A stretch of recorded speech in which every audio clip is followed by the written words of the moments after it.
I'm so delighted to be with you. You know, I started off my career in copywriting when I was 21 years old, so I've always had a love for copywriting, a love for advertising, and I so much love and respect you for all the work that you've done to become excellent in this area. I mean, you're the best. You're the best. I was 21 years old. I did not graduate from high school. I started so far behind I thought I was first. I was working at laboring jobs for several years, and then I saw an ad in the paper. It said, copywriter requires, a beautiful ad. Copywriter required a person who can make words express and flow and motivate and excite people and everything else. I thought, that'd be a great field to get into. So I went and applied to this little advertising agency for a job as a copywriter. And they, gentleman, I still remember, very nice guy, very bright, very smart, very articulate, well-educated, well-spoken. But I didn't even know what a copywriter was. I thought a copywriter was a person who created ads and pictures and all kinds of things. I had no idea, but he was very patient with me. And he said, why do you want to become a copywriter? Have you thought of something else? Because you really don't know anything about the field. And I was kind of put off. I was selling door to door at that time. So I said, thank you very much. I appreciate it. He was very gentle with me and so on. So I went down to the library and I got a book on copywriting. And I began to read the book on copywriting. I finally understood what copywriting was, which is something that we eventually get to. And so I read, and I looked at different copy, then I read another book, and I read another book, and I began just literally totally immerse myself in studying copy, and studying the best advertisements of all time, and the way that they were written, and the various emotional appeals, and so on.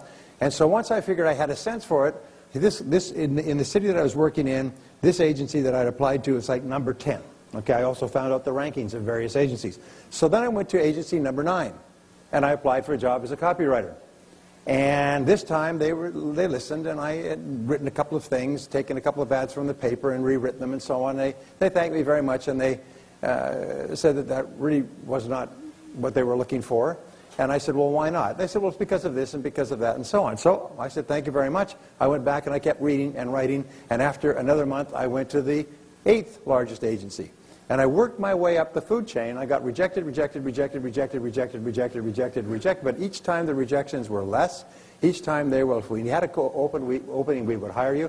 Finally, I got to the 2nd largest agency in the country, and they hired me as a junior copywriter. Because by that time I was ready. And the day before, the person who had the job was quitting. And so the day before I was ready to start as a copywriter with this major agency, I got a call saying, we're sorry, the other person decided to stay. And so we have to cancel your job offer.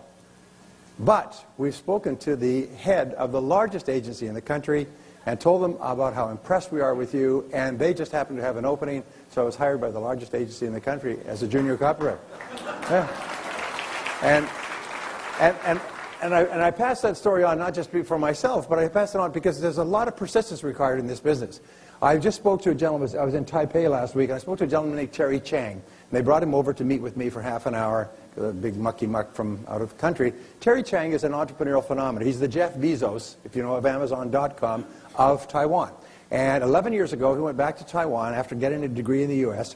to start a business, and he decided to start what he calls Books.com, which is the equivalent of Amazon.com in the Chinese book language, of which there are many thousands of books. And he had to start off, he said there were 6,000 publishers. He had to get them to give him the rights to sell their books. And they were all very proprietary. They didn't want to allow their books out of their control because they wouldn't make the same amount of profit. Well, he had to knock on doors and knock on doors and knock on doors. He had to go from one to another, year after year after year. He had to beg, borrow, steal. He had to sell off, hypothecate every single part of his business. He said he kept working and working and working. It took him 7 years before he finally got most of the major book publishers to allow him to carry his books. He said it took him 6 years of calling on the number 3 publisher before they finally said yes. They said no for 6 years. It was only in the 7th year they gave him the right to carry the books. After that, the others all got on board. He's now the 3rd largest bookseller in Taiwan, probably the 3rd largest bookseller in the Chinese language. Within a year, he'll be number 2. Within 3 years, he'll be number 1. He's been in the business 11 years now, hammering away. So sometimes people, surprisingly enough, will say no to you. the first couple of times, and you just have to realize that you just have to keep calling back. He said if he had quit after he had been told no a few hundred times, he said he'd never accomplished anything. Now he's got 200 people. He's a phenomenon. He's written up in all the newspapers. He's wealthy. He's got a beautiful home. He said his wife just hung in there the whole time because it was real slim going for a long time, but he just never quit. And every single time I talk to a successful person, I ask them, what's the secret to your success? You know what they tell you? Is I just don't quit. I won't quit. I wouldn't quit. I just kept on. I never quit. So I pass that on to you. If you want to boil down success to just one thing, it's not intelligence or education or great grades or wonderful things. It's just never quitting. So today I want to talk to you about pumping up your profits. And I know Denise has told me and Michael has told me that you're some of the smartest people in America. Is that true? So you can take a lot of good ideas in a short period of time. And what I'd like to do is I'd like to sort of be your profit pumping up buffet for today. So I'm going to give you a lot of ideas. And some will be relevant to you, and some will be not as relevant, but there will be a buffet. And you can pick whichever ones you think will help you to put on your plate to increase your profits. Because I believe that everybody here should be earning twice as much as they're earning today. As Joe said earlier, everybody here has the one concern. You don't ever want to have to worry about money again. Isn't that true? And the way that you don't worry about money is you have lots of it. See, I mean, in case you were wondering how you got to that, you have lots of it. And nobody worries about having too much. It's not a problem. It's having too little that is the problem. So I'll give you some ideas that, and your goal is to double your income. Just say, I want to double my income. I spoke to someone. Where are you? Christina, are you here? Are you here? Spoke to her. Yeah, there she is. Spoke to her at breakfast today, and when she started using my material, one of the concepts she told me, she came across this idea, is the amount you earn on the outside is largely determined by the way you think on the inside.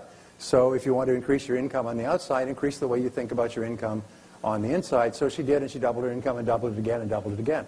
She just kept raising her mental bar on the inside. And what happens is, like Joe will talk about the law of attraction, the secret is that you'll start to attract into your life people, opportunities, and ideas like today that will help you to achieve that financial goal.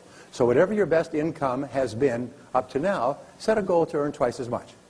Now, the rule in metaphysics, the rule in spirituality is be clear about your goal, but be flexible about the way of achieving it. Be flexible about the path that you follow. Be prepared to try lots of different paths. But be clear about your goal. Your goal is to double your income. Once you've doubled your income, then what's your goal?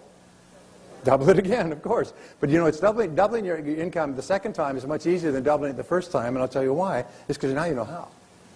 Now you know how. The great benefit that you get from increasing your income is you learn how to do it. And then you just do more and more of it and get better and better at it and get more and more results in shorter and shorter time. Well, we know today we're living in the very best time in all of human history. We're living in the very best country in the entire world. If you listen to the stuff in the politics today, it's I call this the silly season. The silly season is on, and we are beset by most ads are attack ads. 90% of ads are negative. People are saying, oh, America's in terrible shape, blah, blah, blah, blah, blah. But they're saying this for political reasons. The fact is our economy, since the tax cuts of 2003, has increased 30%.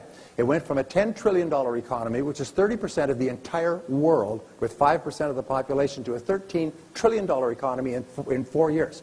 That is phenomenal. No one has ever seen growth like this in all of human history. The stock market is at the highest level it's ever been. Something like 20 million new people have entered the stock market, have entered the work market in the last 6 years, and we have a problem with 12 million illegals because we cannot find enough people to take all the jobs that are available. The level of home ownership is over 70%, the highest in any country in the history of man on earth. We have the highest standards of living ever dreamed of. We have more opportunities and possibilities than have ever been dreamed of before, and you are right here in the midst of this. Yet, with all of this, here's what we know, is that 20% of the people make 80% of the money.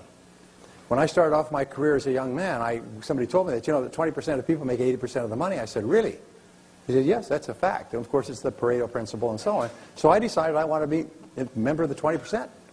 And I still remember that. I was about 23 years old. I said, well, if you can go down this road to the bottom 80% or that road to the top 20%, I think I'd like to be in the top 20%. So the next question I ask is, how do you get into the top 20%? And fortunately, Joe has written about this, and Herschel has written about this, and Michael Masterson has written about this. The answers have all been found. If you want to get into the top 20%, there's a very simple rule. Are you ready? Just do what people who are in the top 20% are doing. And do it over and over again until you get there as well. If I said to you, if you want to get from here to Miami Beach, a very simple way is just follow the same roads that anybody else would follow to get from here to Miami Beach, because jillions of people have already done it. The dumbest thing in the world is to try to make it up yourself. So that's what I will share with you. Now, there's an article in Fortune magazine that says the top 5% of Americans control 50% of American wealth. Actually, we used to say that 80% of the money in America is controlled by women. And they know how to get their hands on the other 20% in a pinch. Which turns out to be a true statement. But because women live much longer than men. It's very simple. And they automatically inherit what the men leave. So they wait long enough, they'll end up getting it all. Anyway, that's a separate subject. So here's the interesting discovery, is that everybody starts off at the bottom. I used to feel sorry for myself because I started off with nothing. I had no money. I lived in my car. Like Joe, I was homeless for a while. I lived in my car. I worked at laboring jobs. I slept on the ground. I never missed a meal, but I did postpone quite a few of them indefinitely. And once I lost 30 pounds just through careful eating. Or not eating. Anyway, and I used to feel sorry for myself because I started off with nothing, and then I realized everybody starts off with nothing. Everybody starts off with little or nothing. And if anybody starts off with something, they blow it completely, as quickly as they can, get back to nothing. As a matter of fact, in America, whenever you make any money, the first thing people do, turn off your phone, is to blow it, as we get rid of the money. So Napoleon Hill, you know, there's a new book by Andrew Carnegie. Napoleon Hill was commissioned by Andrew Carnegie to interview 500 of the richest men in America, all self-made, all started with nothing within one generation. And so he spent 22 years interviewing these people, and he came up with 3 conclusions. Number one is they all had certain qualities and skills in common, especially skills with regard to their fields in common. Number 2 is no one started with these skills. Many of them were penniless immigrants. Many of them came from farms and poor families. No one started with any of these skills. And number 3, all the skills are learnable. Of course, you know that because of the American Writers and Artists Guild. You know that all skills are learnable. But this was an incredible breakthrough to me, is you can learn anything you need to learn to achieve any success that you want to achieve. And if hundreds of thousands and millions of people have already done it, then you can do it as well. And 80% of all self-made millionaires in America start off selling personal services. Did you know that? They start off selling their own services. They start off with nothing. They have no assets. So they sell their own services, and they get better and better at selling their services, and they increase their value more and more. They increase their income, and then they do intelligent things with the money. They don't blow it. You know. Remember, I saw this bumper sticker recently. It said, "Dear God, please send us one more boom. This time I promise not to piss it all away."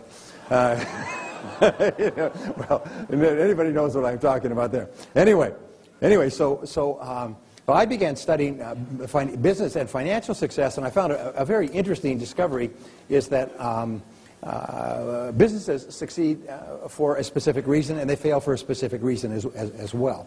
So here's a question for you. How many people here work on straight commission? How many people here work on sales or work on straight commission? Now that's a kind of a trick question, because the answer is we all work on straight commission. We're all in sales, and we all work on commission. We all work on getting a piece of the value that we create.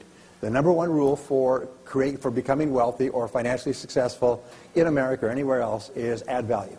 Add value, create value, add value. And when we create and we add value, we get a piece for ourselves. And the more value we create, the bigger is the piece that we get. When Joe talks about earning $450,000 in one commercial, he's created value. People gave him money because he created value for them, and they gave it to him voluntarily, and they gave it to him gladly because of the value he created. So always remember, we are all on commission. We are all in sales. From the time you take your first job to the time you retire, you're the president of your own company, and you're in sales. You're the president of an entrepreneurial company with one employee, yourself, and you have one product to sell into a competitive market. What is it? Yourself, your own time. That's basically what everybody starts off with. Don't feel sorry for yourself. The only question is not where you are, but as we say, it doesn't matter where you're coming from. All that really matters is where you're going. So, and where you're going is limited only by your own imagination. So here's the second question. What's the highest paid work in America? Well, the highest paid work in America is thinking. And the wonderful thing is that you are knowledge workers. You are knowledge workers. So you're at the front of the line. Is that the highest paid work in America is thinking, because of what? And it's because of one of my favorite words, and you need to think of this word for the rest of your career. The word is the word consequences. is you can always tell the value of something by the consequences of doing it or not doing it. Now, you know this because you have invested an enormous amount of time and effort to develop your skills in copy, in advertising, internet marketing, and so on. You realize you're one of the 5%, the elite, that realizes the way that you improve your future is by getting more knowledge and skill in the present, investing the time and the hours and the money to learn the things, because the consequences of learning these critical skills and then getting better and better at them can be extraordinary. They can make all the difference between you having a wonderful life, living in a beautiful home, having money in the bank, retiring with a happy retirement for the rest of your life, or worrying about money all your life. So consequences are important. So thinking is the most highest paid skill of all. And the quality of your thinking determines the quality of your life. If you want to improve the quality of your life, you improve the quality of your thinking. Well, Calvin Coolidge once made this famous statement, which you've heard of. He said, the business of America is business. Is what we do in business is, what we do in America is we do business. And with regard to the geopolitical ramifications of this, every single administration from Washington all the way through to today has been focused on creating a world that is good for American business. Because a world that is good for American business creates opportunities and possibilities for the American people. And creating a world that is safe for American business, creating oil lines so we can have oil from wherever we have to have it, trading relationships, free trade agreements have all been aimed at improving the climate for American business. And when people say, oh, America's in the Middle East for oil, I'll tell you what, if we didn't have the oil that we are dependent on from the Middle East, what would happen to our economy? It would stop tomorrow. The economy would literally stop tomorrow. So we can be really happy that some of the smartest people in the world are doing everything possible to keep the shipping lanes open. So don't ever complain about that. People say we should put windfall taxes on the oil companies. Really? What if the oil companies stop producing oil? Do you know what you have to do to get a gallon of gas to your tank? It has to be brought out from 5,000 feet underground on the other side of the world. It has to be shipped by pipeline hundreds and thousands of miles to ships. The ships have to come all the way to the U.S. They have to go to refineries where they're refracted. They have to then be put through pipelines and then sent to cities and put into pump trucks and then taken to gas stations and put under the ground. And you still pay less for gasoline than you pay for a bottle of water. Can you imagine that? It's a good question. You always have to ask the question, if the oil companies didn't do it, who would do it? And the answer is, thank God they're doing it. When you think about that, they have to invest billions and billions and billions of dollars so you can fill up your tank for less than you pay for a bottle of water. Isn't that interesting? I don't want to get into economics, but you know what the problem with politics is? It's the word politics. It comes from the Greek. Poly means many, and tix means voracious bloodsuckers. He said, the purpose of a business, he said, is not to make a profit, it is to create and keep a customer. Profit is the result of creating and keeping a customer in a cost-effective way. That's yours and my job, is to create and keep customers in a cost-effective way. Create and keep clients in a cost-effective way. Now, there's only 7 ways that we can increase our profitability. And I want to give these to you briefly, and then I'll come back to them and we'll talk about them. Number 1 is you can increase the number of leads. You can increase the number of leads. In other words, the people who may be prospects for your services. By the way, what is the difference between marketing and selling? I know you're all experts in this, so I'm sorry to ask you such a dumb question, but what is the difference between marketing and selling? Right. The answer is that marketing generates leads. In other words, it tells people that the product or service is available and makes people interested in finding out more, and selling converts the leads into customers. That's the major difference. It's really important to understand that.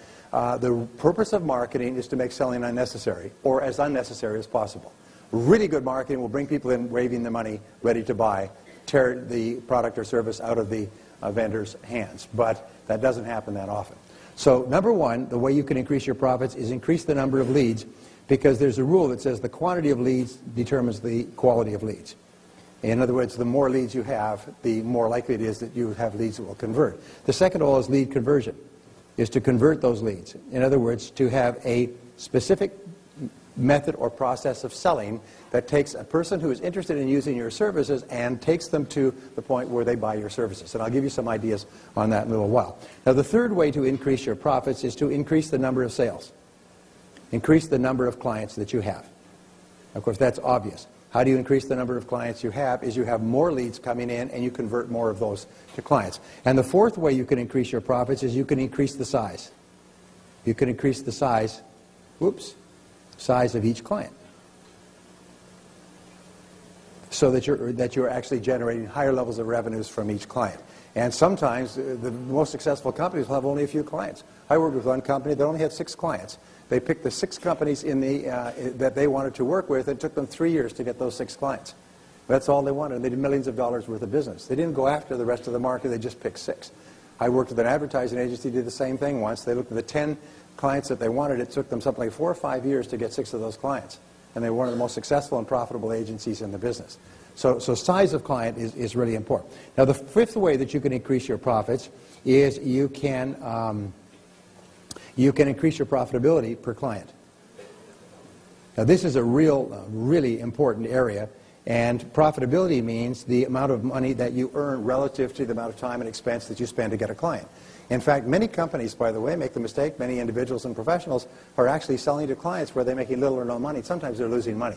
And I'll explain that to you in just a second. And now the 4th way, or the 5th way, that you can increase your profitability, is, the 6th way. The 6th way is to get more resales, to get more repeat clients.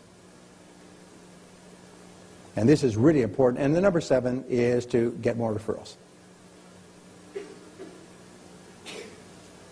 So one of the things that you do on a regular basis is you give yourself a grade from 1 to 10. And you say, on a scale of 1 to 10, how good am I at lead generation? By the way, the more knowledgeable you become with regard to this, the more valuable you become as an asset to a client. Because most clients do not understand these 7 steps. So they're working here and they're working there. And sometimes one small change in one of these steps can dramatically change the financial results of a business. One small change in the way you do this can dramatically affect your financial results as well. So on a scale of 1 to 10, how good are you at generating leads? And remember, your weakest key skill in business sets the height of your success in that area. Your weakest key skill sets the height. It's the ceiling. So you could be very good at lots of things. You can be fabulous at writing copy, as I'm sure most of you are. But if you're poor at generating leads, then you sit at home watching a lot of television. Does anybody know what I'm talking about here? Hello? So it's really important. So you could say, all right, but here's the wonderful thing about skills. All skills are what? All business skills are what? They're learnable, so that you can learn how to do it. That's one of the reasons we come here, is because if you're weak in a particular skill, there's people in this room and outside this room who are experts in that skill. They will show you ways to generate leads. I was doing about $1,200 a month on my internet business about 7 years ago when I decided to get serious about my internet business. And I began to study the internet. I began to study writing, copywriting, product offerings, free things, and so on and so forth. And I just read the stuff. It was all there. I mean, people are eager to share ideas on the internet, as Joe was earlier. And today, last month, we did $110,000 in sales on the internet, which is about $1.3 million a year. Now, that may not be impressive to Amazon.com, but it ain't bad. It ain't bad. Pays the bills. There's enough money in my internet business now, I could stop working, just operate my internet business out of my backyard, my back room. But my point is this, is that what I did is just learn. And all this stuff is learnable. All the skills are learnable. So you can learn how to generate leads. All right? Lead conversion is really important. That's the business of sales. The rule is that nothing takes place until somebody sells something to someone. And I'll talk about this a little bit later, because the better you can get at converting leads, the more money that you'll make and the more opportunity you'll have to work doing what you do well and what you like to do. The third area is to increase the number of clients, which of course is a function of numbers 1 and 2. Number 4 is to increase the size of each client. Sometimes when a client uses you, they will use you for a nickel, but they will have $1 worth of business for you.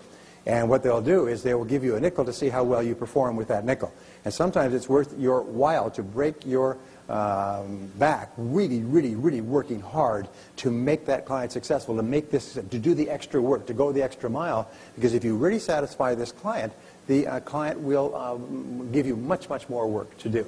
And that leads us to increase the profitability of a client. The more time you invest in a client, the more you understand a client, the less time it takes you to understand how to write advertising. I've spent 8, 10, 15, 20 hours studying a client's business before writing advertising. But once you have mastered the essence of the business, you can write better and better copy and advertising with it. And the others, we say here, to get more repeat clients, which comes from the function of the others, and to get more referrals. And I'll talk about this a little bit later because this is one of the most important things we do. So give yourself a grade on a scale of 1 to 10. How well are you doing? And wherever you're the weakest, that's what is determining your income today. But the good news is that all these skills are learnable. You can learn the skills you need to learn to achieve any goal that you want within your business. Many people think that all you can do is all you can do. Is that if you don't know, if you can't do it, it means that you don't have a flair for it. People say, oh, I'm not very good at prospecting, or I'm not very good at selling, or I'm not very good at using the telephone, or I'm not very good at making presentations. Well, get over it. These are learnable skills. Can anybody here, by the way, drive a car? Ride a bicycle, use a keyboard, operate a cell phone? If you can do something like this, which is a very high level of complexity, every one of those skills, you can learn any business skill. You can learn any business skill. So don't allow yourself to be held back because you're weak in a single business skill. It's a learnable skill. You're not very good at speaking? Well, you'll learn how. Every single person who is good at speaking today was one time terrified of it. They couldn't lead silent prayer in a phone booth, as they say. Now, there's a company in San Francisco called Maricon and Associates, and they did a write-up on them in Fortune magazine a few years ago, and they called them the Maricon Men. Take off on the movie.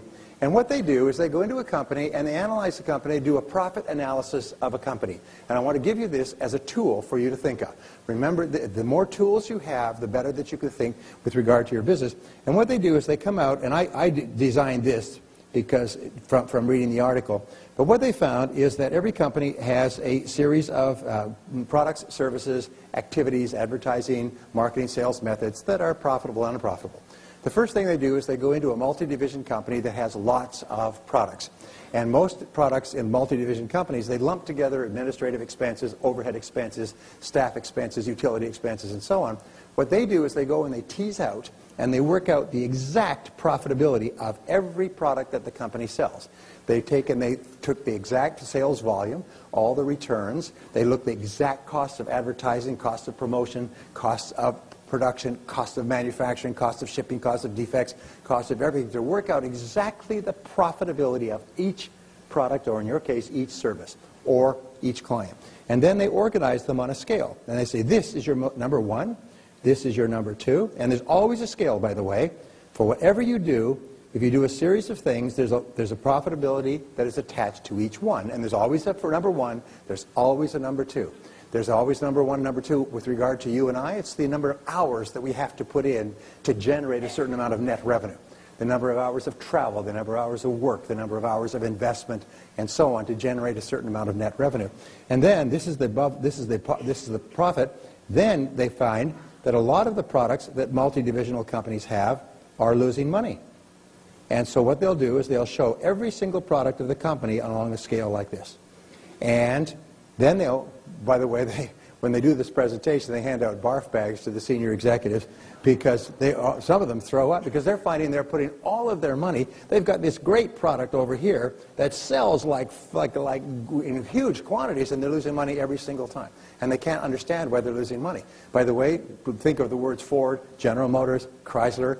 That's where they are here. They're selling products where they're losing money. They're doing tens of billions of dollars worth of business and losing more money than you could even dream of ever even seeing in your lifetime. Imagine losing billions and billions of dollars a year on tens of billions of dollars in sales. What's going on? The answer is the costs of producing those products relative to what they actually end up with at the end of the day is so much lower.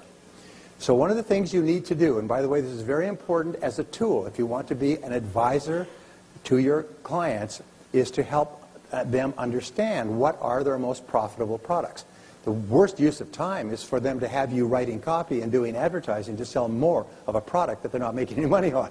And many companies are not even aware of that until you help them to understand it. Whenever I show this to business people, it changes all their processes. They stop, they bring in their accountants and their controllers, they start to do call it forensic accounting. They go back and they look at every single product, and they're astonished to find that that product, which has been sells like Old Man River, is what's maintaining this whole company, and they don't even pay attention to it. Whereas this product that they're spending all their time advertising and promoting they're losing money every single time they sell one.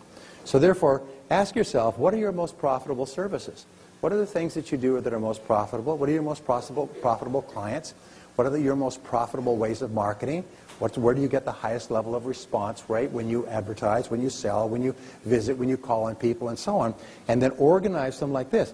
Now, if you go into a company like Ford, what happened with Ford is finally somebody stepped in with this, and you know what they did? They shut down 29 plants and laid off 74,000 people. Do you know what they did? They just canceled these. They said, we can no longer, these plants where our manufacturing products where we're losing money are dragging down the entire business. The business will drown if we don't get rid of these plants. And that's what General Motors is doing. Every large company eventually has to do this. They have to stop producing products and services where they're losing money. So in terms of profits, remember that net profit is the name of the game. That's what Baron de Rothschild said many years ago. Always focus on net profit. Not gross income, but the amount of money that you have left at the end of the day. What is your net profit? So really important. Okay. There are 4 keys, 4 thinking tools. Remember, you are knowledge workers, and the better you think, the better decisions you make. There's basically 4 keys to marketing strategy, and they've never changed. And if you're ever having problems in any form, in any area of marketing and sales, it's because of a problem in one of these 4 areas. And these are things that you think about. And by the way, these are things that you use to help your clients, because most clients have backed into their businesses and don't know these concepts. These concepts are very simple, but I've been astonished. I speak to Fortune 500 companies and they don't know about these concepts. Or, in many cases, they've stopped thinking about them. So number 1 is specialization. And specialization is the starting point of strategic marketing. Specialization means that you specialize rather than generalize. It means that you focus and concentrate. You hone in on your very best customers or your very best product and service. And there's 3 ways that you specialize. 1, you can specialize in a specific service. We could say a specific product or service. What many companies do is they find that the only way they can practice these is divide into divisions, where a particular division specializes in a specific product or service. You cannot be all things to all person. Or you can specialize in a particular industry. There are some people who specialize and all they do is work in a particular industry. But of course, the more you work in a particular industry, what happens? What happens? Come on. You get better and better and more knowledgeable in that industry. Some of the highest paid copywriters, people that get $50,000 for writing an advertising piece, I see them all the time, specialize in a specific industry. And people say, who's the best person in our industry? Well, it's this copywriter in New York, and they'll hire that copywriter and pay them anything because this copywriter has an intimate knowledge of the industry, and what he does is he adds on his specialized knowledge of that particular company and then creates copy that is worth a fortune. And here's the third, is a particular type of client, particular type of client or customer or market. Like some people will say, I'm only going to work within the Florida area, or I'm only going to work within driving distance of my home. So they specialize in a market. I'm only going to work with this type of industry. They specialize in this industry. Because what the market pays for is expertise. They pay for you to be very, very good at what they do. There is nothing more effective, and I learned this, and Joe will tell you this, and Merrill will tell you this, people in professional speaking. When you start off, a person calls up and says, can you speak on this subject? And you're trained to say, absolutely, I specialize in that area. And customers say, oh, really? Yes, that is my specialty. Customer service, selling, marketing, advertising, security concerns, data processing, whatever it is, that's my specialty. You know, we'll say anything to get a job when we're starting off. I know that doesn't apply to you, but so therefore specialization is the key. Now, let me ask you this question.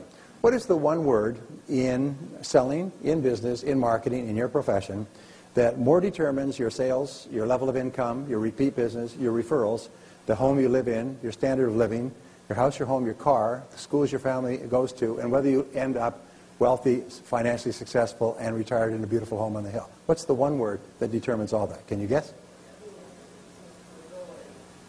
Pardon? Who said that? Credibility. You've been here before. Son of a gun. You're absolutely right. It's the most important single word in business is credibility. It's credibility. Now, Merrill, I'm sorry, Merrill? The gentleman that... Herschel. Herschel had his word. Oh, are you here, Herschel? Yes. His word was verisimilitude. Did you see that? Verisimilitude. What is that? It's another word for credibility. is the truthfulness of what you say. So credibility is everything. Is people buy or not buy because of your credibility? Credibility means that they believe that if you make a promise, you can keep it. If you say that you will do such a thing, that you will do it on time, on schedule, and it will work. There is nothing that is more important than your credibility. And here's the rule with regard to credibility. It is this: everything counts. Everything counts. Everything counts. Everything that you do or don't do, everything that you do or fail to do, everything is a plus or a minus. Everything counts with regard to credibility.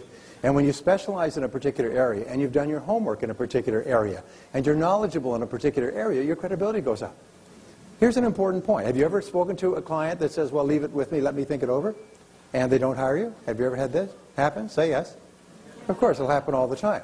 Now, when you meet a prospect for the first time in business, because of what Herschel was saying, what Joe has said, other people have said, is the client's level of fear is very high. Has anybody here ever made a buying mistake? Of course. You've put out good money and you did not get what you were promised. You did not get the product or service, or it didn't work, or you found it better or cheaper somewhere else, or you couldn't get it serviced, and you were disappointed and you wished you'd never done it at all. You had that experience? Say yes. Okay, so what happens is every single person in our commercial market, Herschel was saying the average person is confronted with 3,000 ads a day. It may be 4,000 or 5,000 if you're living in a big city. What it means is that each person has made buying mistakes, and so therefore when they meet you for the first time, their fear level is very high. Their fear of making a mistake, paying too much, getting the wrong thing, being out the money, being disappointed once again, being left at the altar, being not respected in the morning. And your credibility is very low. So everything that you do from the moment of the first contact with that, and we'll talk about this a little bit later, the first contact affects this balance. It changes the balance one way or another. It either raises your credibility or lowers it. Now, as your credibility goes up, the fear goes down. As your credibility gets higher and higher, the fear gets lower and lower. And until it finally reaches the point where your credibility is so high, the person books you and pays you exactly what you asked for and is happy with your services. And everything counts. Every single customer contact, everything you do or don't do, every bit of preparation that you put in before you see a client. One of the things I tell my sales audience is I said, before you ever call on a corporate client, go to their website, download the whole website and read it from cover to cover and take notes. When you sit down with a client, you better know everything there is to know about that client that's publicly available. If you don't, then what you're doing is you're trying to con the client. And you know clients are very smart. You know how long it takes a client to know that you're not prepared? You know how long it takes? Within 30 seconds of their meeting, they know that you've done your homework or not. They know it instantly, and your credibility has either gone up or it's gone down.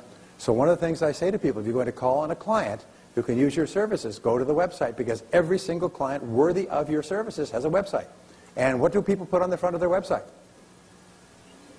They put their best information. Their front page is their bragging page. Is this who we are, and this is what we do, and this is what we represent, and everything else. And when you walk in and say, boy, I'm impressed. I didn't realize you guys have been in business for 27 years. You have 233 people in 13 offices, and you're the #1 vendor of this product or service in this market area. Then, geez, where did you find that out? I said, I went to your website. You went to my website. Yes, it's a great website. I was really fascinated. And, of course, you went to the University of Wisconsin, and you're married to a woman named Susan, and you've got 2 kids, and one of your kids plays soccer. Where did you get that? It's in your bio in the website. I mean, when you walk in prepared, people, wow, what happens to your credibility? It goes straight through the roof. It's, how soon can you start? How soon can you start? Are you with me so far? But if you walk in, now here's what the idiots used to do. They walk in and say, well, what do you guys do here anyway? Yeah. What's your best-selling product? What's your best-selling? The rule is this. In order for you to be a highly profitable personal services business, is you never ask a question, the answer to which is available somewhere else.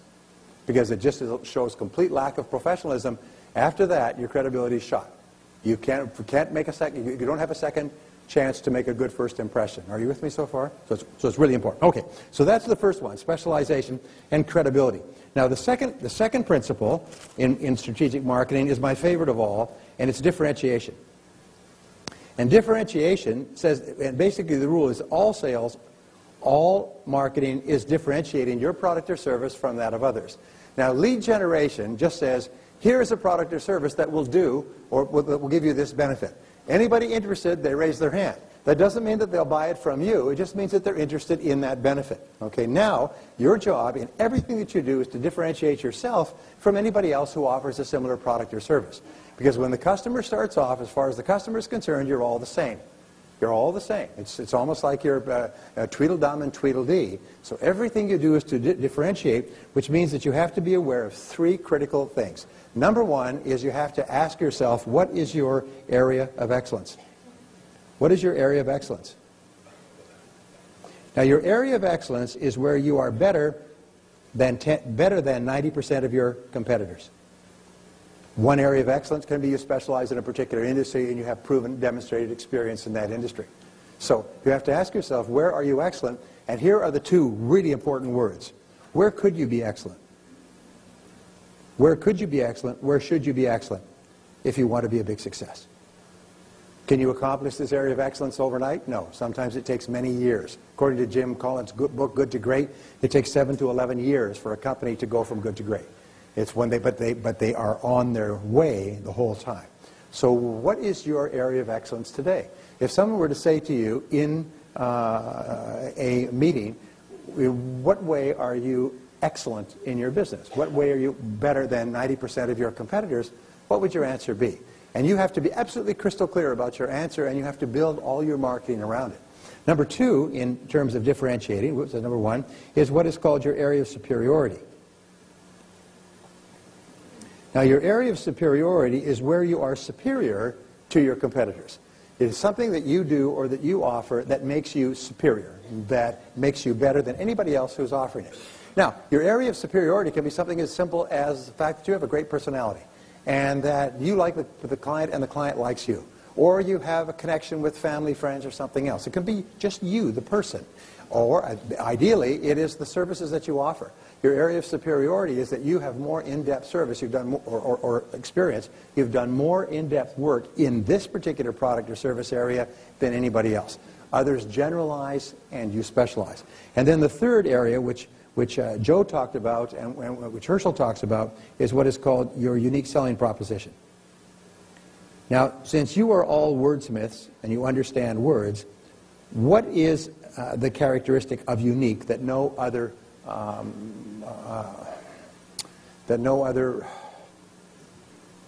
that makes it unique? What's the word I'm looking for? What's my mind? Not adverb, but adjective. What is the quality of the word, of the adjective unique, that makes it separate from any other word? Any other adjective? What is it? It's one of a kind. That's very important. In other words, it cannot be uniquer or more unique or less unique or better or anything else. It is only unique. It only means one.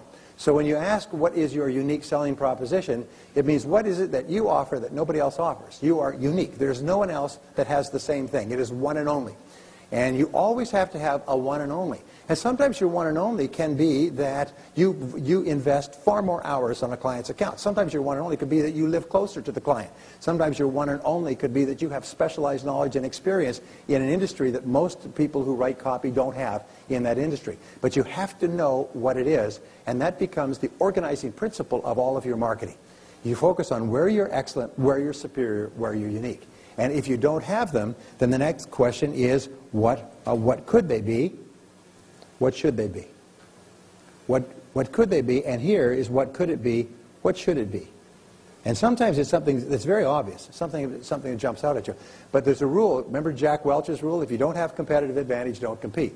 If you don't have a unique selling proposition, you can't compete. You can't go into a market and be a Me Too person unless you just basically want to worry about money for the rest of your life. So here's the third key to marketing strategy, and the third key is segmentation. And segmentation means that you look at your market and you ask yourself, who is your target market? Based on your area of specialization, based on your unique selling proposition, your area of superiority, who's your target market? Even ask yourself, who is your ideal customer? If you could have any customer at all, who would be the very best customer? Who is your perfect customer? Who would be the perfect client for you? Now, the way that you do this is you say, based on what I specialize in and what I'm really good at, who are the clients who most appreciate and will most readily pay for what it is that I do better than anybody else in my area of specialization? So the word is, where can you add the most value? Where can you add the most value? And this is the key to creating wealth, add the most value. Which customers most appreciate what you offer? If, for example, I had problems with my left hip for a long time. And my kids used to I thought it was a muscular thing, so I took yoga and stretching and everything else. And my kids used to joke, and I would be walking along like this because my kids would walk along behind me going, and I'd catch them at it, and pretty soon people were saying, "Are you all right? Are you all right? Are you all right?" And I was doing physical therapy or physical training and so on. Finally, the guy said to me, he said, "You know, it may not be muscular, it may be the joint. You should go and see a specialist, an orthopedic specialist." I said, "Who would you suggest?" Well, he had a contact with a doctor at Scripps Hospital in San Diego, who I learned later, his name was Dr. Cliff Caldwell. And this is the hip surgeon's hip surgeon. This is where doctors who have hip problems go, and they fly from all over the world. And so I got in to see him. It took me about a month to get in to see him. This guy is a genius.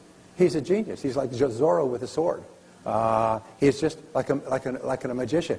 And so he came in, I do the x-rays, and I'm sitting there, he comes in, takes the x-rays, puts them up on the wall, says, "Yep, hip's gone." He said, "The other one's going too, but this one's gone already." He said, "So this is a completely optional exercise. Or optional operation. You can have it now, you can have it later, you can have it whenever the pain gets too great." It doesn't matter to me because I found out he's busy for months, years in advance. So I finally had my hip replaced.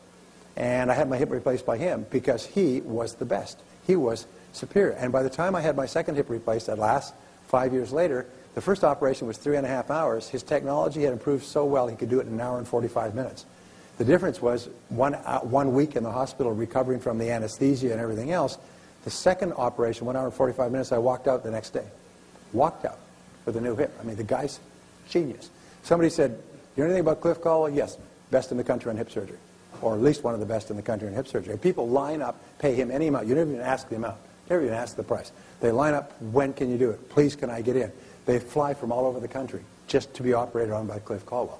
That's what we want people to do. When they think about advertising copy, when they think about what you specialize in, they want to say, "You're the one. You're the one." Okay? So segmentation is you must be clear. And there's a question, by the way. It's a wonderful question for networking. We talked about networking a little while ago.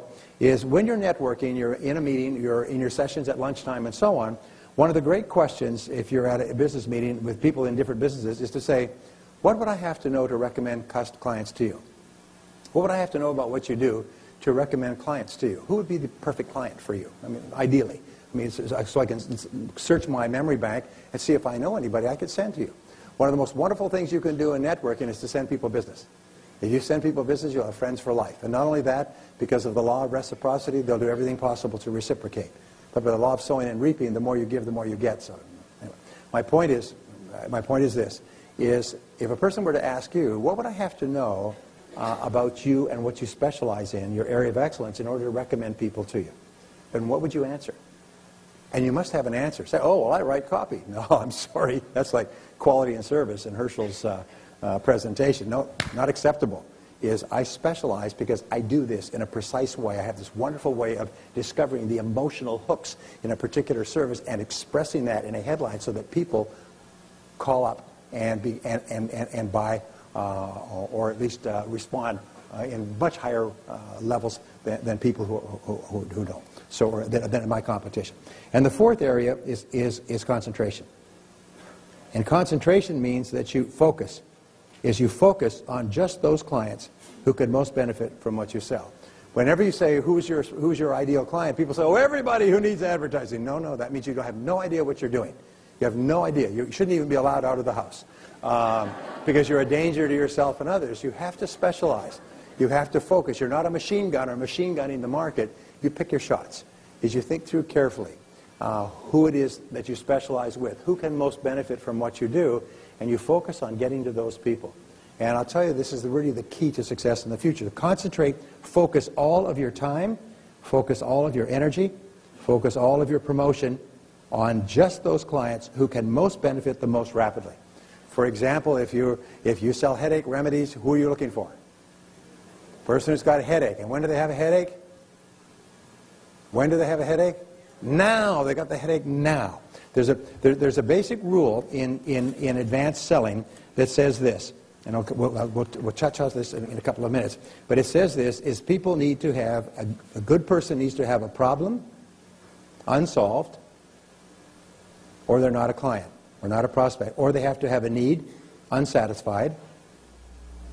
They have them now. They have them now. They have them right now. In other words, you sell fire extinguishers and their hair is on fire. You know, this is a good prospect because they need what you're selling now. You're looking for people who need what you're selling now. So these are the three. First of all, specialize and determine your area of specialization. You cannot be good at everything. The very best copywriters and the highest paid are ones who specialize in specific areas and then become absolutely excellent in something that is of importance and value to your client. Number three is to determine your target market, your ideal customer, and then fourth is to concentrate on that market, concentrate single-mindedly. Well, this brings us to the second part of pumping up your profits, and it's what I call the marketing mix. Now, you've all heard about the marketing mix, but let me just touch on it quickly. It has, in my model, it has 7 parts. In fact, I have a marketing mix like this. I'll give you the 7 parts. This is my model. We teach this in our advanced coaching programs. So we say the basic marketing mix has 4 parts. And first of all is the product or the service. And you always define your product or service in terms of what it does for your client. People don't say, if I were to say to you, what do you do for a living? If you say, I write copy, that's not a definition of your product or service. Because nobody cares what your product or service is. They only care what it does. So you always describe your product or service and the product or service of any of your clients in terms of what it does to improve the life or work of the prospective customer. Of all the products and services in the world, there's only one thing the customers buy. What is it? Solutions. That's a good point. What they need? The answer is improvement. Is all people buy is improvement. From the beginning of history, 6,000 years ago, from the first open markets, people buy an improvement. They believe that your product or service will help them improve their life or work or some way. They'll help them improve their business, improve their sales, improve their customer lead generation, and so on, as they seek improvement. They seek that your product or service will help them to do it better than they're currently doing it.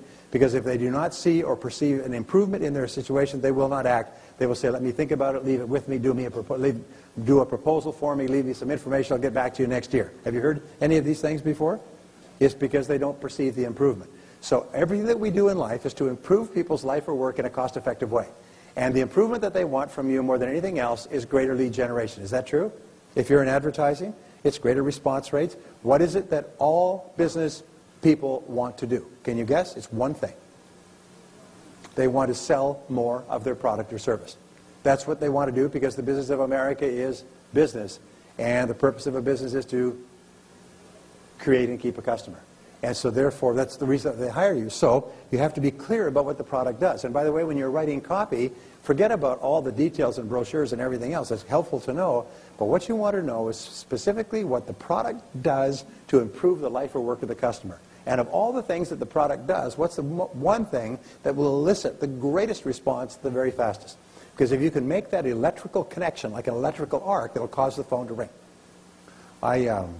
Some years ago, I was doing a seminar in Ada, Michigan, actually Grand Rapids. And I was doing it with a group of promoters. And they told me this interesting story because I spoke to the advertising guy who wrote the copy. Anyway, they'd been advertising and running ads on the radio. And so this gentleman, his name is Barry Lebov, L-E-B-O-V. And he has an agency in Grand Rapids called Lebov and Beyond. Isn't that cute? Cute name. Anyway, I was talking to him on the phone because he talked to me. He phoned me to ask me some questions. He had called up the promoters, and they had been running ads on the paper and running ads on the radio. And they were telling me privately that they weren't getting much response. So then they got a phone call from this guy, and he said, how's the promotion going? I heard your ads on the paper. They said, oh, it's going really well. It's going great. We're really happy, expecting a lot of results later on, cumulative effect. Whenever the advertising is no good, people say, well, you need a cumulative effect. You need to run it more often. If it's not working, then do it harder. Anyway, he said, well, I have only one question for you. They said, yeah, what's that? He said, is your phone ringing? And there was a silence. And they admitted, well, no, they're running all these ads, but the phone wasn't ringing. People were not registering for the seminar. He said, give me the account. He said, and I'll get your phone ringing or you won't have to pay me anything. And he went back, he called me up, he identified the critical benefits that people would get from attending this seminar. He put the advertising together in such a way that if you didn't attend, you'd be crazy, especially if your competition did. He ran these ads, and the seminar had about 100 people in it. After 6 weeks of advertising, within 2 weeks, it had more than 1,000 people. The phones rang off the hook. They had to bring in their children and their wives and their friends to answer the phones. The phones just went crazy because the advertisement was focused on the specific benefit, not the fact that a seminar is going to be offered, but what the seminar will do for you in your career. Are you with me so far? So it's really important to keep focused on what does it do? What does it do? Not what it is. And we work with our entrepreneurs all the time. We say, tell me about your business. And they always describe, I sell insurance. No, you don't. You sell security and peace of mind. No, but we sell the finest insurance packages, estate planning. No, you sell taking care of the most important people in your life if something accidentally were to happen to you. You don't sell a thing. You sell an experience. You sell a feeling. You sell how the person will feel as a result of using the product. Anyway, I'm getting off. I don't mean to duplicate what you already learned. So the second is the price. Now this is really important. It's one of the hand-biting, white-knuckle parts of any business is setting the price, establishing the price. And you can tell if your price is correct. How can you tell? The amount that you charge is correct. How can you tell? You're fully busy. You're fully booked. People are buying you at that price. When do you raise your prices? When you have too much business and you try to discourage business. The only time you raise your price is to discourage, or in other words, to limit the amount of business to the amount of business you can deliver. If you are overwhelmed, you've got work that takes you 7 days a week, it means you're not charging enough. So therefore, what you have to do is you have to constantly think about, am I charging the right price? Should I have an introductory price? Should I have a discount price? Should I have staggered prices? Should I have bundled prices? Should I break my services down into separate prices? And you know more about this than I do, but you have to keep revisiting the issue of price because people are very price sensitive, especially if they have no other basis of comparison. The third part of the marketing mix is what is called the place, is where do you sell? In what place do you make contact? Did you make contact on the internet? Do you make contact face-to-face, person-to-person? Do you make contact on the phone? Do you work out of your home? Do you work out of your office? And so on. Let me tell you a quick story, which I thought was cute. No, I'm sorry, I'll come back to this in a second. I'm getting ahead of myself. So the place is really important. Where are you going to work? Are you going to work in a certain geographical area? Are you going to go and see clients, or the client's going to come to you? But the place is important. And what I would suggest, people say, well, I can work anywhere in the country. Well, that's true, but much of your work, at least initially, is going to require face-to-face contact with your customers. Very hard to do any kind of long-term work by telephone or by email. You've got to somehow make that chemical, that emotional connection with clients. And so I know many people who say, I'm only going to work within 50 miles of my home. I'm only going to work with people that I can work with face-to-face. Now, as it happens, there are 20,000 businesses in America per million population. So we have 300 million people in America now, or slightly more, times 20,000 is what's that? 12 million businesses? Actually, it's about 12 million businesses that actually report to the income tax department, which means they have staff. That means there's 12 million people. There's 20,000 businesses within a million people. In southern Florida, there's probably several hundred thousand businesses that could be your client. You don't have to travel all over the world to find clients. In fact, if you can't find clients here, traveling all over the world may not be a good idea. The fourth P is promotion.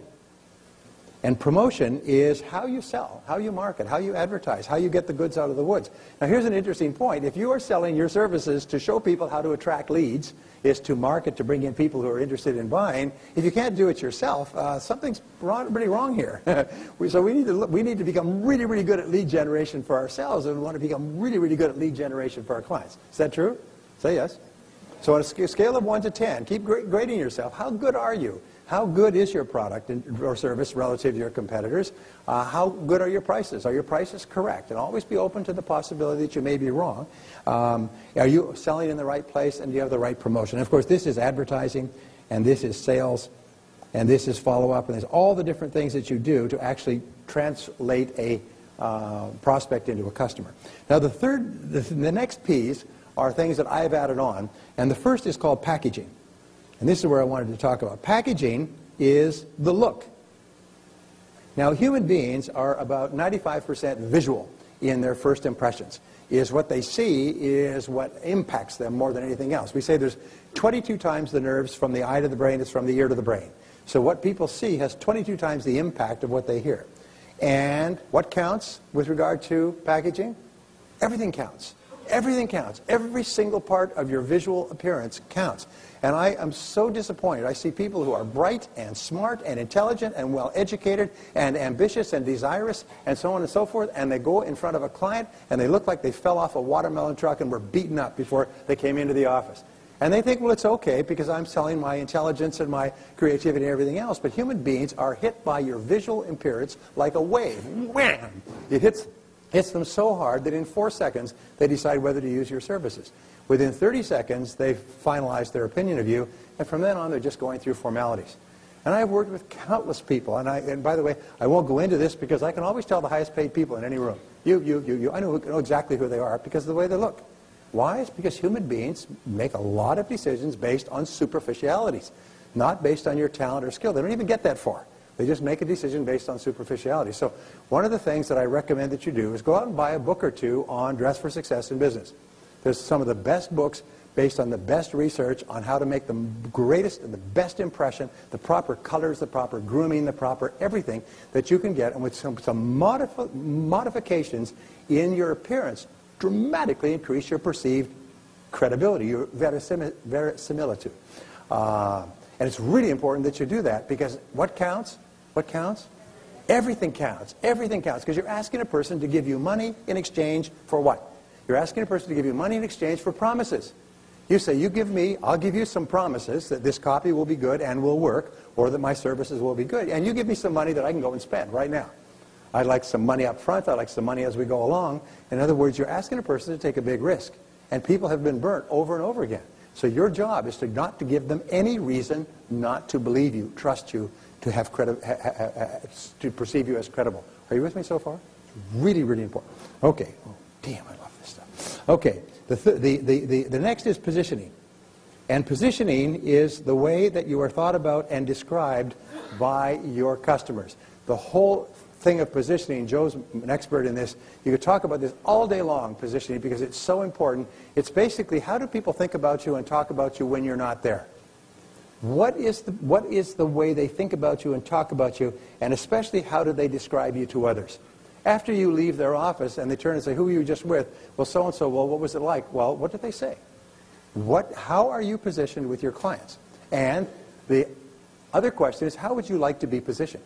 And the critical thing that you're looking for is the words. And we could spend a lot of time on this, but basically you're looking just for the words.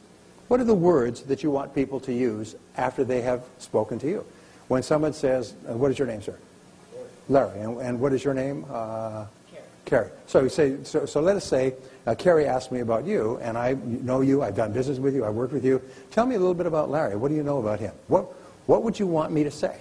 And if he was a prospective client, what would you want me to say? Does superb work?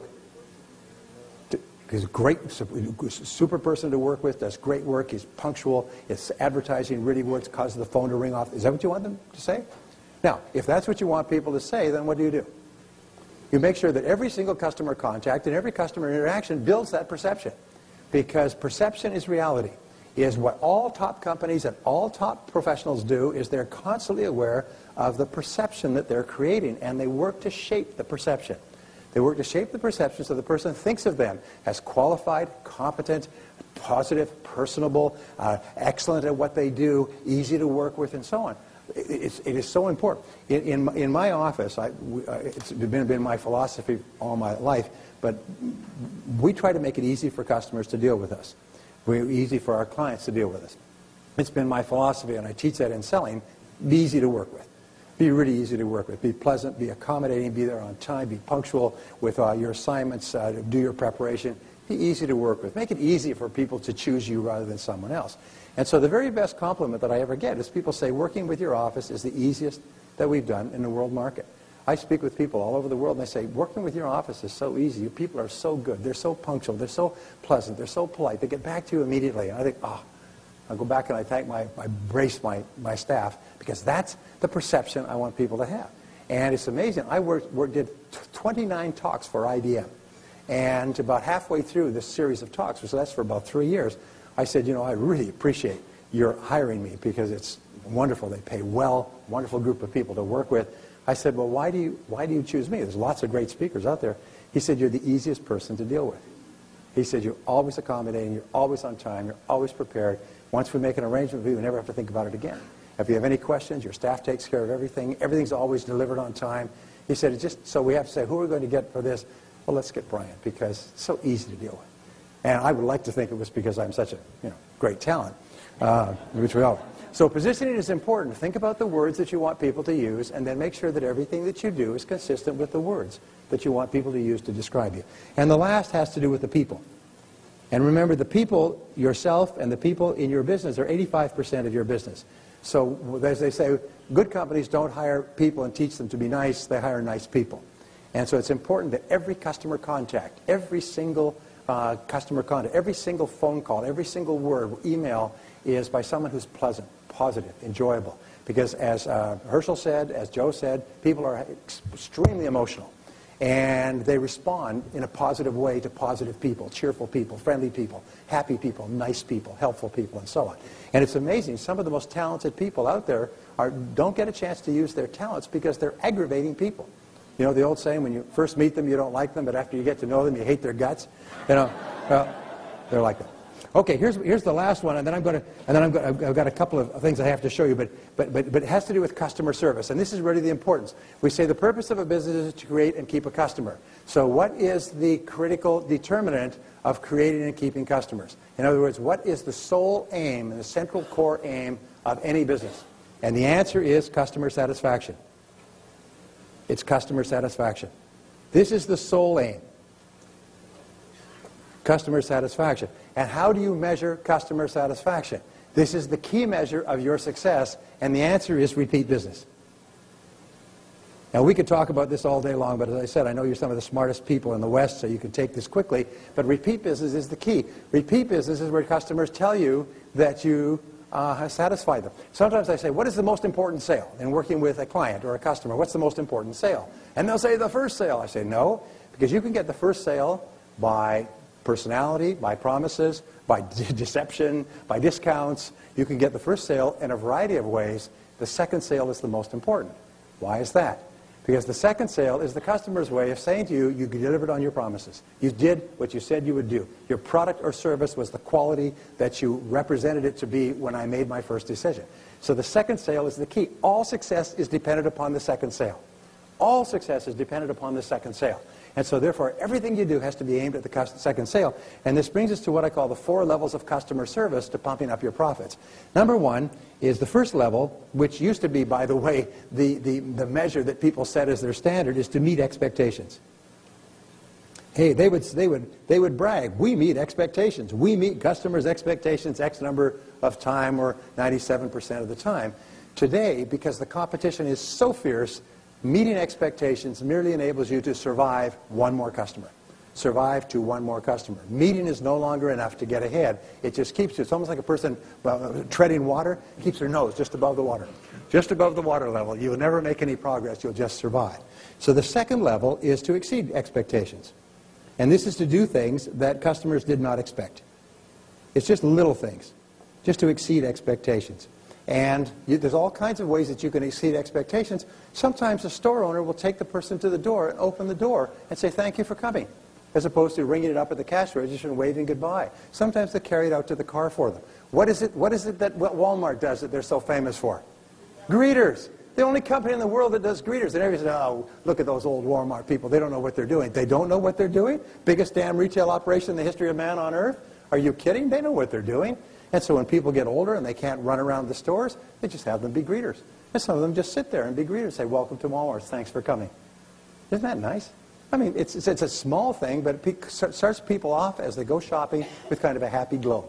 Somebody said, thank you for coming, which never happens anywhere else. So exceeding expectations. The baker's dozen, you know, you buy a dozen rolls, the baker puts in an extra one, just gives you a little benefit, a little something extra. So always be looking for ways where you can do something a little bit extra.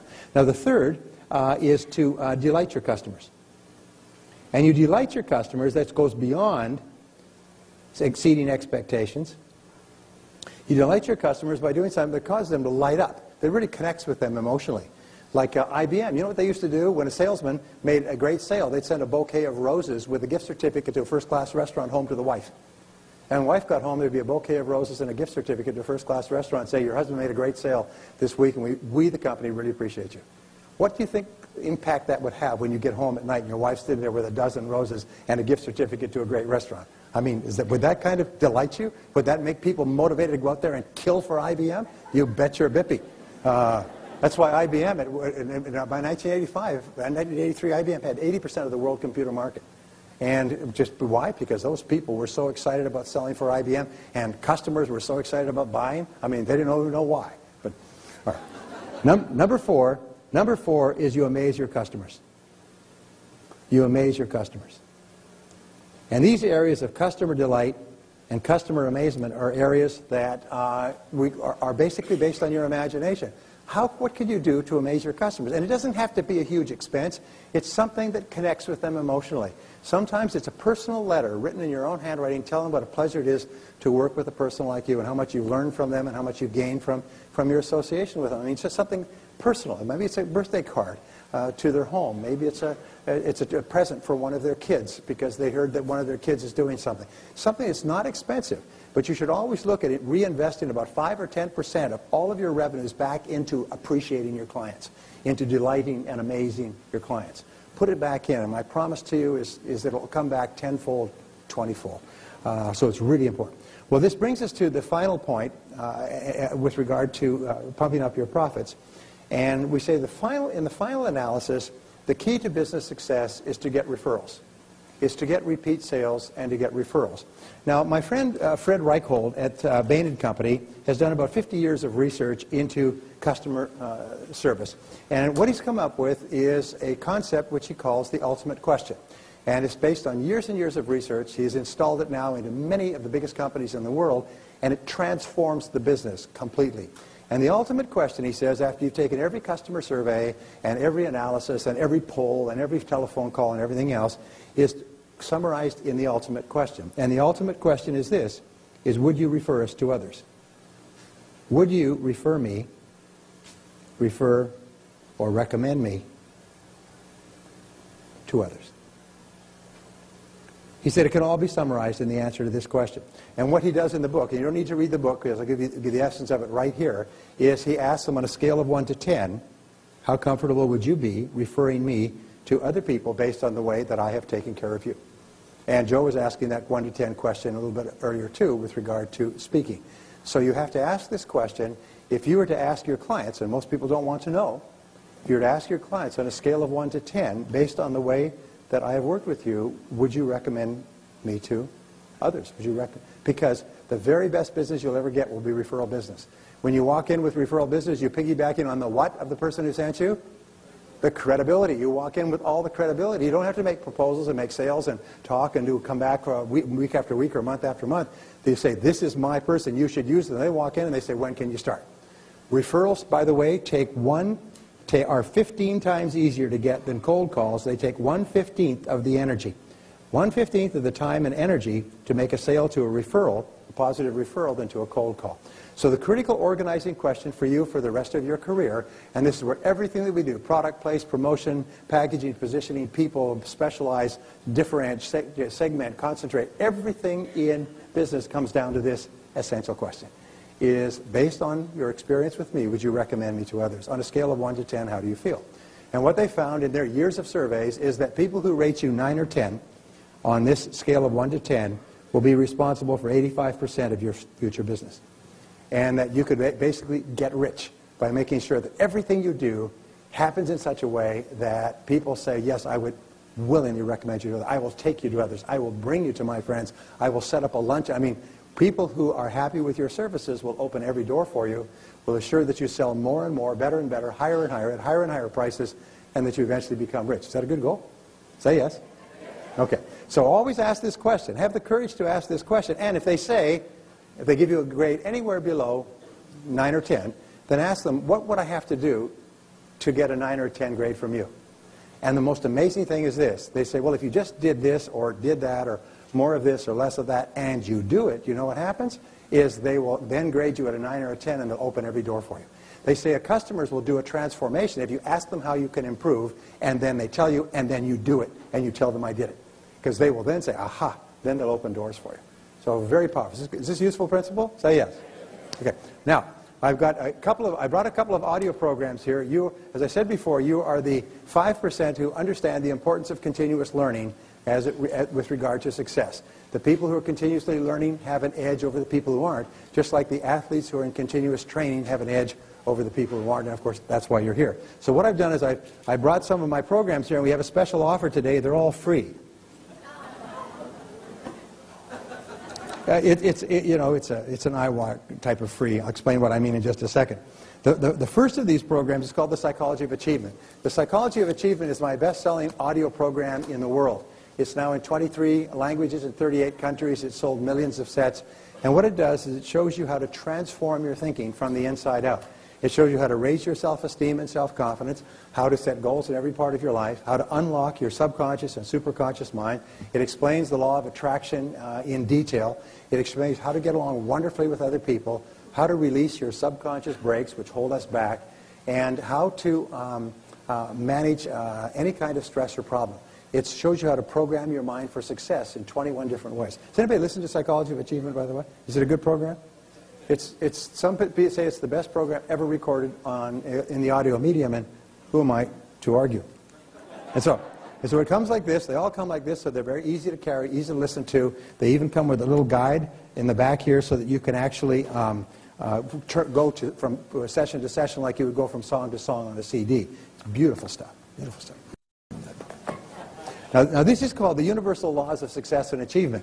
This is a phenomenal program. It's got something like 153 laws that have been pulled out over the entire history of man, philosophy, religion, metaphysics, history, and so on. And they're the laws of life, the laws of success, the laws of achievement, the laws of relationships, the laws of health, the laws of time, the laws of leadership, the laws of entrepreneurship, the laws of money, the laws of good fortune. It's a phenomenal program. The Universal Laws of Success and Achievement. And they just only recently brought it out on CD because it was actually an 8 cassette, about 90 minutes per cassette. So they now put it, so it's an 8 CD package, and it's free as well. Wonderful program. Damn. Okay, this is called Thinking Big.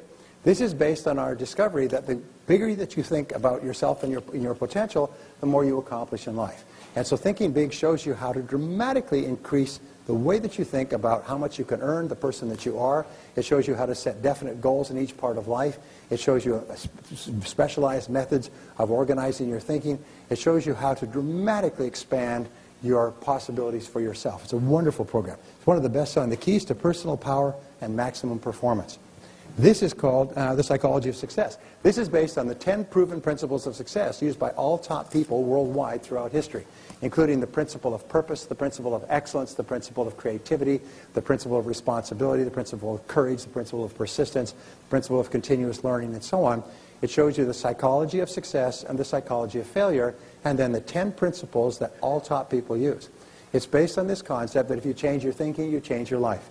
If you change the way you think about yourself, if you start to think like the most successful people, you start to get results out of all proportion to the efforts that you put in. And that's free as well. This is called the Luck Factor. This is an extraordinary program that says that success is not based on luck, it's based on probabilities. And we call it the luck factor, but it's really the probability factor. We say that if you do certain things in a certain way in each area of your life, you dramatically increase the probabilities that you'll be successful in that area.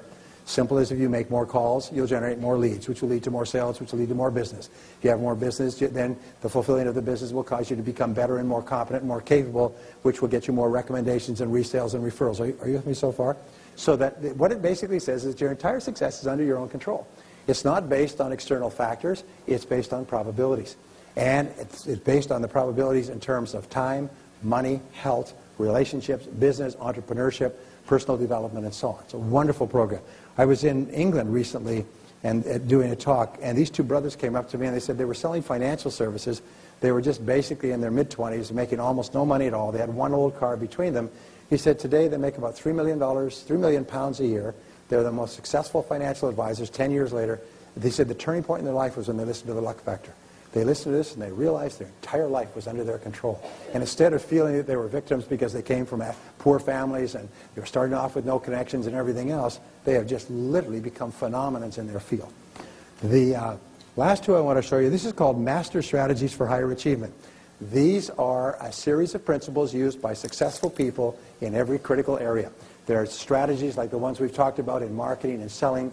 There's zero-based thinking, which is drawing a line under your past and analyzing everything you're doing based on the situation today.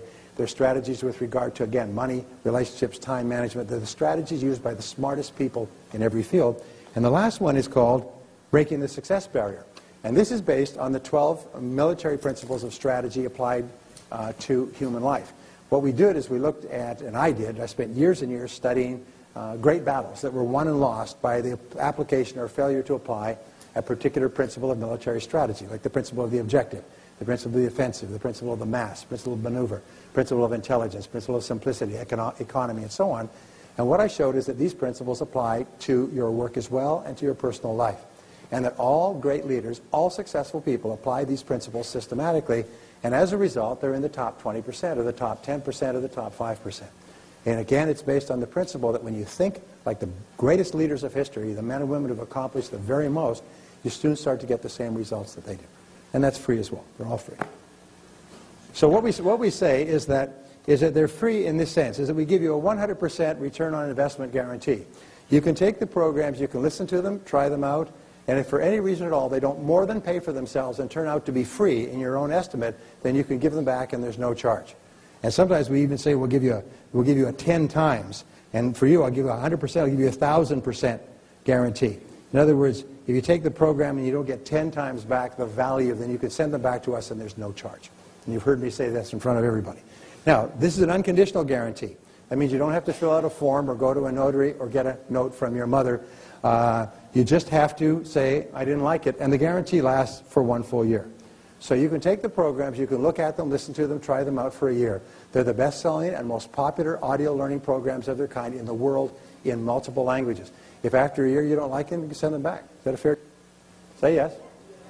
And I'm happy to say, I mean, if you're looking at me kind of skeptically, I'm happy to say that we get very few back. Of course, we move a lot. Just kidding. Just kidding. Now, there is a small deposit, to answer your question, sir. We say that these programs, and by the way, I'm going to Australia on Saturday. In Australia, they sell them for $175 a piece, which even with the differential is about $140, $150. Now, are we going to charge you that kind of money? No. And they sell for $110, $120, $130. Are we going to charge you that kind of money? Say no. And $100, and $90, and $80. And the answer is no, no, no, and there's Ginzu knives. Any one of these programs is only $75. Imagine changing your whole life, doubling your income for $75, guaranteed. Any 2 or 3 of these programs is only $70 each. Any 4 or 5 of these programs is only $65. And any 6 programs is only $348, which works out to, I think, is about $59 a piece. And at that price, unfortunately, we lose money on every one. But we try to make it up on the volume, that's right. So if you like the sounds of these programs, if you think they can be helpful to you, by all means, get them here, get them now. Last year, we ran out of stock completely, so if you're going to get them now. If you don't really want to double your income, it's okay. Leave them for the others who do. But you'll never get a better deal, and you'll never get a better price. So let me leave you with a quick story. This fellow was on his way to work one day, and he works for a large national office supply company in the headquarters downtown, major city. And he's walking to work, and this beggar stops him, and he's looks like Jim from out of the movie Taxi, the series. And he's kind of grizzly and got a big little overcoat, and he's selling pencils. And he says, hey, you want to buy a pencil? You want to buy a pencil? He's telling me, you want to buy a pencil? You want to buy a pencil? You want to buy a pencil? And people say, no, no. Some people buy a pencil and pay him 25, 50 cents. And he goes, and the guy says, no, no, I don't need a pencil. I run a major office supply company. Goes off to work. Next day he's coming to work, parks his car, he walks on. There he is, out there again, on the street, 7:30, 8 o'clock in the morning. Want to buy a pencil? Want to buy a pencil? Want to buy a pencil? Want to buy a pencil? And he says, no, no, I don't need a pencil. Goes back, 3rd day, Wednesday, comes. There's that guy out there. He goes back, he says, no, no, I'm not in. He goes back to his office and he starts thinking. He says, you know, look at that guy. He's all beat to heck and grizzled and everything else, but he's out there every day. He's calling on clients. He's asking for the order. He's offering his services. He's doing all the things we teach our salespeople to do. Think what you could do with a guy like that. You could take them in. You could put him through a complete Brian Tracy sales training program. You could dress him up. You could give him accounts. You could really you could simply take that person off the street and make something of it. So he starts to think, you know, altruistically, and what a wonderful thing this would be. He says, you know, if that guy's still there tomorrow morning, Thursday morning, I'm going to make him an offer. And he comes on, there he is. Want to buy a pencil? Want to buy a pencil? Hey, want to buy, sir, ma'am, want to buy a pencil? Want to buy? Well, I said, no. He said, but I'd like to talk to you about a business proposition. He said, well, this is my busy time right now. He said, can you come back? And he said, sure, okay. What would be convenient? How about 10 o'clock? It slows down before the rush at lunch. And he says, okay, I'll come back at 10 o'clock. So he comes back at 10 o'clock, and there he's out there stopping people. The sidewalks are pretty empty. He said, remember me? He said, oh, yeah. I said, well, let me buy you a cup of coffee. He said, go to a nearby coffee shop, sit down. He said, look, he said, this is what I've been thinking, is you've got talent and ability. You're willing to get out there. You're disciplined. You're up in the morning. Let us take you into our company. We sell office supplies. We can give you a series of accounts. We train you. You could make a life out of this. You could really do something with your life. And he said, well, geez, he said, that sounds really good. He said, how much could a guy make doing something like that? Oh, he said, well, $30,000, $40,000 a year. You could get up to $50,000, $60,000 a year after 5 or 6 years in the business. He said, well, he said, that's very generous of you, sir. He said, but we've got a problem. He said, well, what's the problem? He said, well, I'm already making $100,000 a year. You want to buy a pencil? Never forget to ask for the business. Thank you very much. God bless you.